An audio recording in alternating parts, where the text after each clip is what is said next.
না দেখেই বিয়ে। অতপর বাসর ঘরে যা দেখলেন যুবক।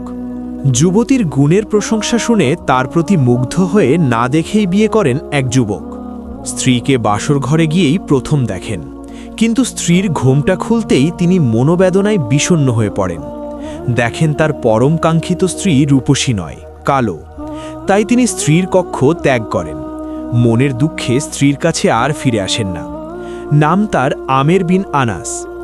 অবশেষে স্ত্রী নিজেই তার কাছে যান। প্রিয় স্বামীকে বলেন, ওগো, তুমি যা অপছন্দ করছো হয়তো তাতেই তোমার কল্যাণ নিহিত আছে, এসো আমার সাথে। অতপর আমের স্ত্রীর কাছে যান এবং বাসর ঘরেই রাত যাপন করেন। কিন্তু পরদিন দিনের বেলা স্ত্রীর অসুন্দর চেহারার প্রতি তাকাতেই তার আবার মন খারাপ হয়ে যায়। মনের দুঃখে আমের এবার বাড়ি ছেড়ে চলে যান অজানার উদ্দেশ্যে বহুদূর। এদিকে বাসর রাতেই যে তার স্ত্রী গর্ভবতী হয়েছেন এ খবর তিনি জানেন না। আমের ভিনদেশে লাগাতার 20টি বছর কাটান। 20 বছর পর তিনি নিজ শহরে ফেরেন। এসেই প্রথমেই নিজ বাড়ির কাছের সেই প্রিয় মসজিদে প্রবেশ করেন, শান্ত থেকে 2 রাকাত নামাজ আদায় করার জন্য। মসজিদে প্রবেশ করেই দেখেন এক সুদর্শন যুবক পবিত্র কুরআনের মর্মস্পর্শী দর্শ পেশ করছেন। আর বিশাল মসজিদ ভরা মানুষ পরম আকর্ষণে তার হৃদয়ে গেঁথে নিচ্ছে। তার হৃদয়গ্রাহী দর্শ শুনে আমেরের অন্তর বিগলিত হয়ে যায়। আমের লোকেদের কাছে এই গুণী মুফাসসিরের নাম জানতে চাইলে লোকেরা বলেন, ইনি ইমাম মালেক, আল্লাহু আকবার। আমের আবার জানতে চান, ইনি কার ছেলে?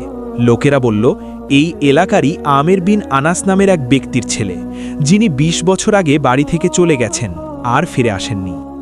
আবেগে উত্তাল আমের ইমাম মালেকের কাছে এসে বললেন, আমাকে আপনার বাড়িতে নিয়ে চলুন, তবে আমি আপনার মায়ের অনুমতি ছাড়া আপনার ঘরে প্রবেশ করব না।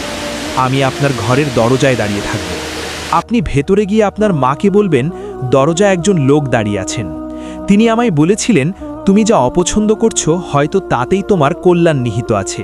এ কথা শুনেই ইমাম মালেকের মা বললেন, হে মালেক, দৌড়ে যাও, সম্মানের সঙ্গে ওনাকে ভেতরে নিয়ে আসো। উনিই তোমার বাবা। দীর্ঘদিন দূর দেশে থাকার পর উনি ফিরে এসেছেন।